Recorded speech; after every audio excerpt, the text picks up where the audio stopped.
بسم اللہ الرحمن الرحیم۔ السلام علیکم۔ میری آپ سبھی سے التجا ہے کہ ایک مرتبہ درود ابراہیمی پڑھ لیجیے گا۔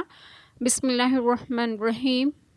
اللہم صلی علی محمد وعلی آل محمد کما صلیت علی ابراہیم وعلی آل ابراہیم انک حمید مجید۔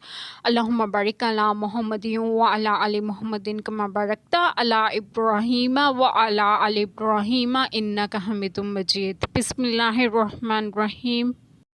بولی اے میرے رب، میرے بچہ کہاں سے ہوگا؟ مجھے تو کسی شخص نے ہاتھ نہ لگایا۔ فرمایا اللہ یوں ہی پیدا کرتا ہے جو چاہے، جب کسی کام کا حکم فرمائے تو اس سے یہی کہتا ہے کہ ہو جا، وہ فوراً ہو جاتا ہے، اور اللہ اسے سکھائے گا کتاب اور حکمت اور توریت اور انجیل۔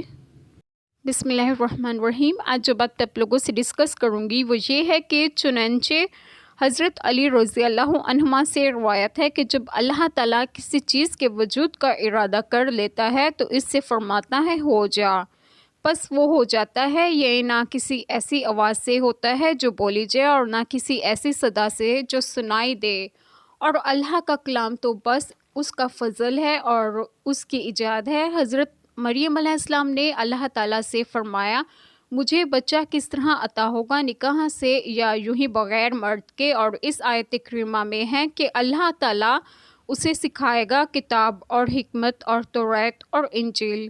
سبحان اللہ۔ اللہ تعالیٰ ہم سب کے تمام گناہوں کو معاف فرمائے اور ہمیں صراط مستقیم کی راہ پر گامزن کریں، اور آپ سب کو آپ کے گھروں میں خوش و خرم رکھیں اور صحت و تندرستگی بھی دیں۔ آمین۔ جزاک اللہ خیر۔